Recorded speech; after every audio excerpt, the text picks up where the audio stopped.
Yo, c'est Noémie et aujourd'hui on se retrouve pour l'unboxing des Fairyloot adultes et young adultes.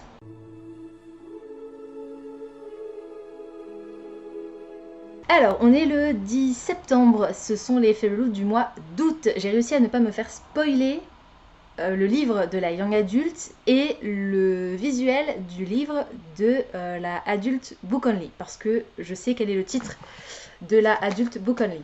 Donc, est-ce que je commence par celle-là parce que je connais le titre ou est-ce que je commence par l'autre? On va commencer par celle-là parce que comme il y a juste le livre dedans, le thème c'était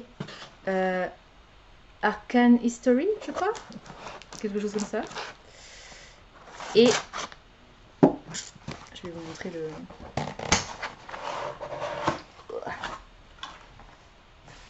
le visuel qui est là. Oui, Arcane History.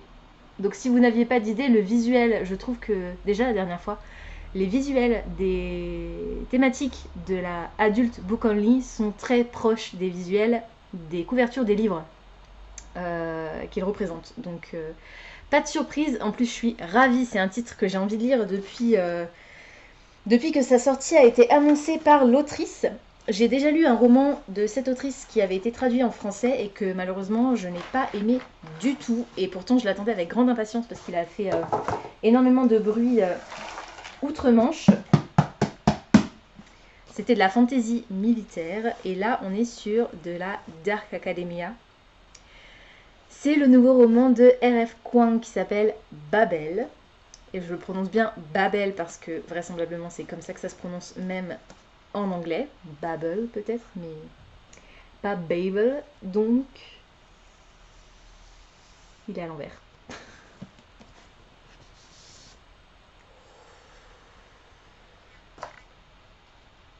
Oh la vache.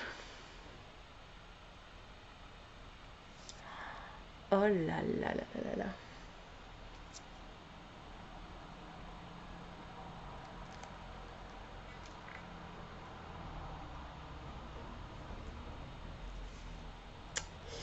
Voilà, voilà.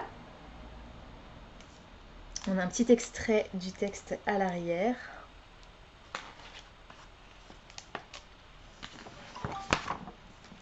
Oh, la couverture est toute douce.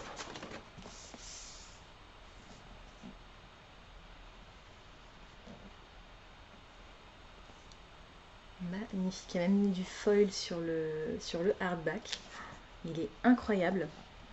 On a des end papers.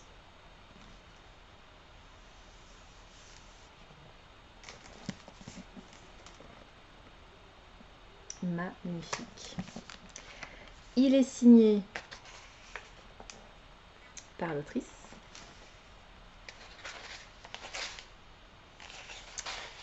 Donc c'est l'autrice de La Guerre du Pavot, Poppy War en anglais. J'aurais pu aimer l'histoire si le style de l'autrice ne m'avait pas dérangé.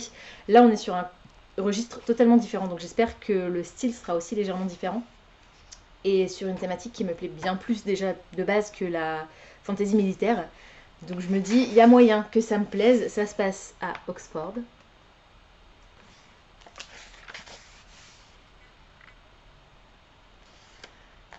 Dans un bâtiment qui s'appelle donc Babel. Voilà. Attendez, parce qu'il y a un petit souci, les pages sont collées. On a une note de l'autrice. Et surtout,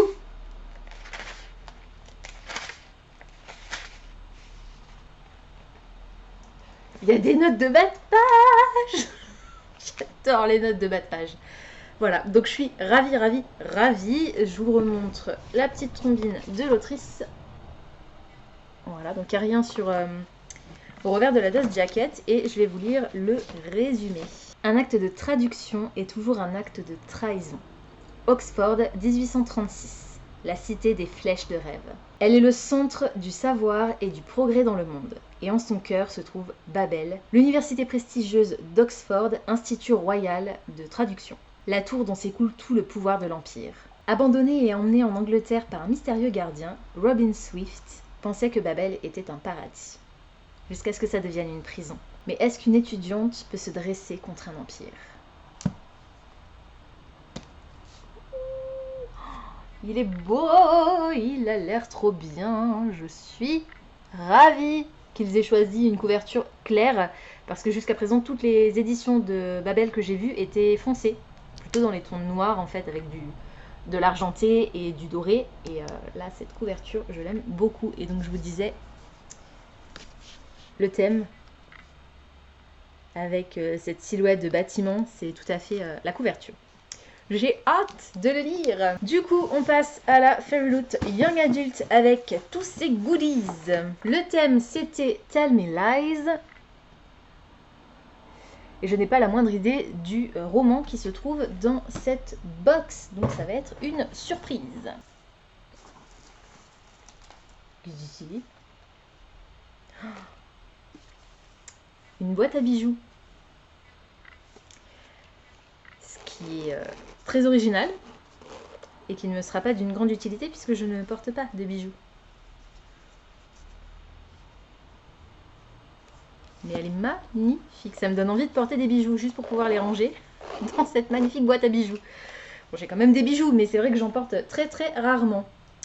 Et je ne sais pas si c'est inspiré par un fandom particulier. En tout cas, elle est très jolie en velours comme ça, avec ce soleil.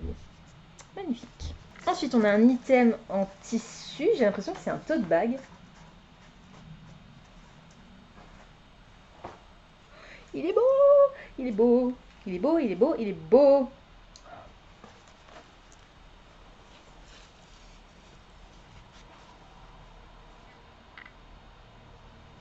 Est-ce que ce sont les mêmes titres à l'avant et à l'arrière? Oui. Alors, qu'est-ce qu'on a? This Violent Delight de Chloé Gong, Once Upon a Broken Heart de Stephanie Gerber, A Number in the Ashes de Sabaa Tahir, From Blood and Ash de Jennifer Larmentrout, Strange the Dreamer by Laini Taylor, The Bear and the Nightingale par Catherine Arden, Lore par Alexandra Bracken, Sorcery of Thorns par Margaret Rogerson, Daughter of the Moon Goddess par Su Lin Tan, je crois, Shatter Me by Terre et ma fille, Spin the Down par Elisabeth Lim. Alors à chaque fois il y a les tomes suivants dans la série. Kingdom of the Wicked par Karina Maniscalco, Caraval de Stephanie Gerber, Six Crimson Crane par Elisabeth Lim, Serpent and Dove de Shelby Marin, The City of Brass par S.A. Chakraborty, Jade Fire Gold par Jun Ciel Tan, je crois, Ray Bearer par... J'arrive pas à lire. Désolée, j'arrive pas à lire le nom de l'auteur. Et Red Rising par Pierce Brown. C'est tous les livres qui ont... Enfin, pas tous, mais ce ne sont que des titres qui ont été dans la Fairyloot. Et ou qui ont eu droit à des éditions spéciales. Alors, il n'a pas l'air hyper large, mais il est vachement profond et les anses ont l'air assez solides. J'espère qu'il tiendra bien. Je suis pas hyper fan de la couleur brune, mais les couleurs qui ont été choisies pour les dos des bouquins sont très très chaudes. Ça fait hyper automnal en fait. Ce tote bag, il est juste parfait pour cet été. Et que des titres, soit que j'ai adoré, soit que j'ai très envie de lire, à peut-être une ou deux exceptions près. Magnifique, je l'adore. Sublime, ça me fait penser au cadre que Diane m'avait offert une année avec tous mes romans préférés. Donc je trouve ça très très cool. Ensuite, on a... Ouh, cool, une to-do list inspirée par Roméo et Juliette et réalisée par Katharina Book Designs. These violent delights have violent ends. Donc ces désirs violents ont des fins violentes. Dans leurs excès, ils meurent à la poudre et le feu que leurs baisers consument. Merci Twilight. Voilà, donc juste un bloc de to-do list inspiré par Roméo et Juliette. Très joli, j'aime beaucoup. Ensuite, on a encore une petite pochette. J'ai l'impression que c'est un pin, Gilded Pin, inspiré par, probablement Gilded. Je me souviens plus comment elle s'appelle. Et réalisé par No One Designs. Oui, c'est ça. Ah, alors est-ce que ce serait le Gilded de Marissa Meyer? Ou alors le Gilded de l'autre autrice qui est une réécriture, mais je crois que les deux sont des réécritures du mythe du roi Midas. Magnifique, ça tombe bien, il me restait juste une petite place sur ma bannière à pins, donc cool. Ensuite, ah oui, alors j'ai oublié de vous dire, j'ai reçu la carte de tarot qui manquait dans ma boîte précédente. C'était effectivement un oubli, une erreur, donc j'ai envoyé un mail à Fairyloot et ils me l'ont envoyé dans la foulée, ça a été assez rapide. Ah, on a les deux nouveaux marque-pages inspirés par les dieux et déesses de la mythologie. Donc on a Anubis, ça j'en suis sûre, et celle-là, je ne suis pas sûre. Mais bon, là c'est clairement Anubis. Ouais. Très très joli, avec du foil de nouveau. Les deux cartes de tarot, The Wheel of Fortune et Justice. Inspiré par, je ne sais pas, Only a Monster peut-être. Peut-être. Et enfin, le marque-page, le character art, avec la lettre de l'autrice à l'arrière. C'est encore un truc asiatique. J'aime bien la mythologie, les réécritures de contes et légendes. Je sais pas si c'est une réécriture d'ailleurs, je sais pas quel est le titre. Mais je trouve que là, récemment, ça fait beaucoup de titres à la suite qui étaient inspirés par l'Asie. Ça me dérange pas, mais un peu de diversité, ça peut être cool aussi. Le Fairy Scoop, sur lequel on reviendra tout à l'heure, et le titre dont je n'ai pas la moindre idée de ce que c'est. Qu'est-ce que c'est que ça? Il y a un signet en tissu. Donc ça veut dire qu'il est dans ce sens-là.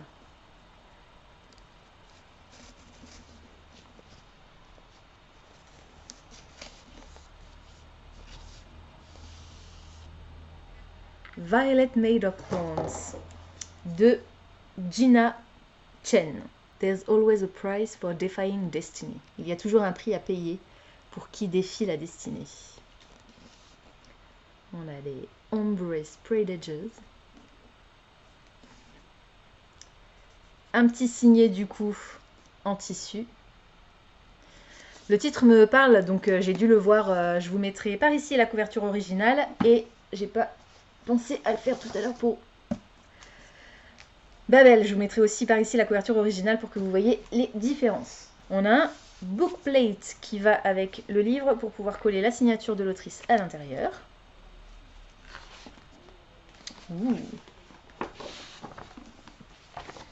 La petite trombine de l'autrice, je vous lirai le résumé tout à l'heure. Le hardback, magnifique.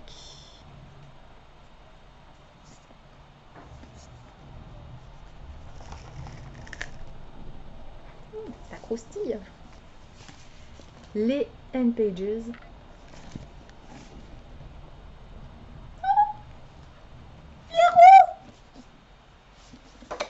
J'ai un petit faible pour les roues.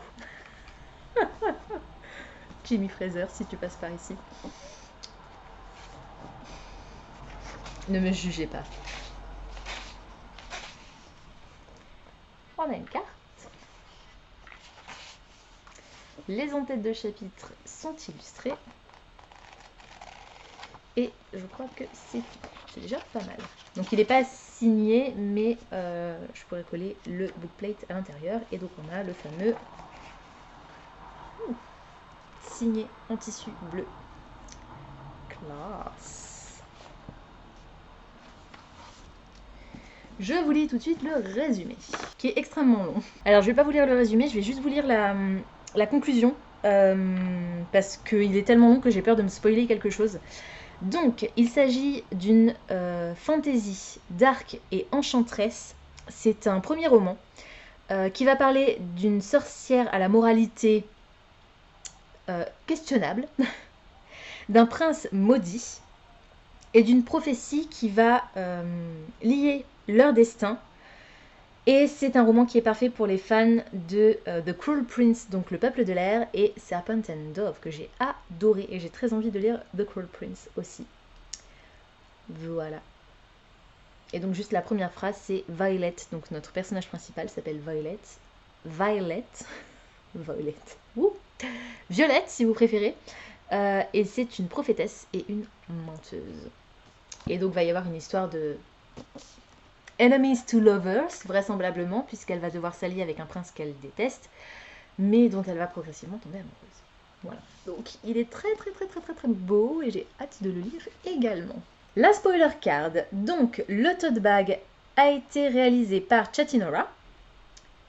La liste, je vous l'ai dit, la boîte à bijoux a été réalisée par Jace Oak et est inspirée par le livre du mois, donc par Violets Made of Thorns. Le pin est réalisé par No One Designs, ça je vous l'ai dit, et inspiré par Gilded de Marissa Meyer du coup. Et les... Oh bah j'avais... Mince alors je me suis trompée. Les marque-pages, c'était pas Anubis. Il est où? Il est là. Pourtant, pardon, hein, mais je m'y connais vraisemblablement pas assez en mythologie égyptienne. C'est d'Égyptiens, on est... Il y a des hiéroglyphes. Est-ce qu'une autre civilisation a utilisé les hiéroglyphes? Peut-être. Dites-moi si vous en savez plus que moi. Et donc c'est Anansi et Apathy. Mais je ne sais pas du tout qui est qui du coup. Bonne question. Et les cartes de tarot ont été réalisées par Art28 et sont inspirées par Only a Monster de Vanessa Allen. J'avais raison. Cool. Ensuite, l'illustration du hardcover, toutes les customs en fait du roman du mois ont été réalisées par Sandry peut-être. Voilà. Ensuite, pas la spoiler card, le Fairy Scoop. Donc on a une interview de l'autrice. Et Fairyloot a ajouté les cartes de tarot et les marque-pages des divinités là à sa boutique. Donc si jamais il y en a qui vous intéressent et que vous avez ou que vous avez raté, vous pouvez les acheter. Quelques sorties intéressantes pour le mois de septembre. Donc on a Eternally Yours qui est une anthologie, The Weight of Blood de Tiffany D. Jackson, Soul of the Deep de Natasha Bowen et Blood of Troy de Claire M. Andrews. Et le thème de la Fairyloot Young Adult du mois de septembre sera Farewell My Love.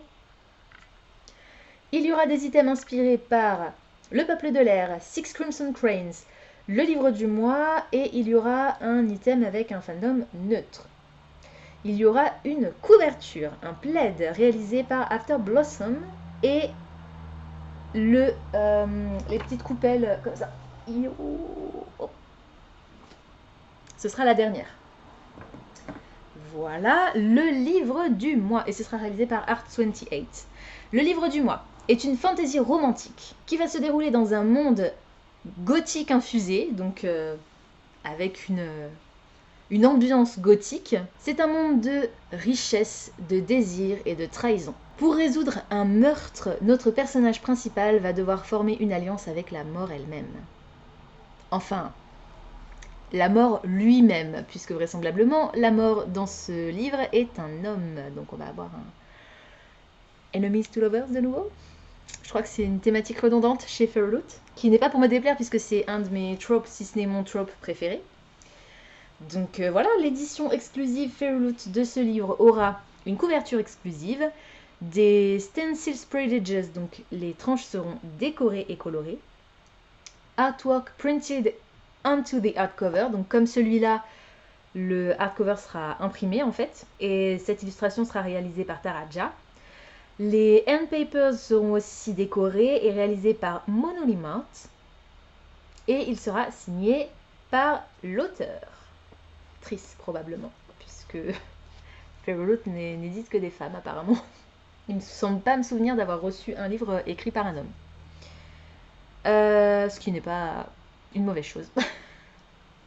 Le challenge Instagram commence le 19 septembre, tout comme, je pense, la lecture commune. Voilà, c'est tout pour aujourd'hui. J'espère que cette vidéo vous aura plu. Comme d'habitude, n'hésitez pas à me dire dans les commentaires si certains des titres que je vous ai présentés aujourd'hui vous intéressent. Si vous les avez déjà lus, pourquoi pas, et surtout ce que vous en avez pensé. N'hésitez pas également à me dire quel est votre item préféré parmi ceux que je vous ai montrés. Le tote bag. Le tote bag est juste magnifique. Voilà, j'ai hâte de l'utiliser. Je vais pouvoir bien crâner avec cet automne. C'est très cool. Pensez à vous abonner à la chaîne, à liker et à partager cette vidéo, ça me fera toujours plaisir. Pensez également à activer la petite cloche des notifications qui vous permettra de savoir quand je poste du nouveau contenu. En attendant de vous retrouver, je vous souhaite d'excellentes lectures et je vous dis à très bientôt dans une prochaine vidéo. Ciao!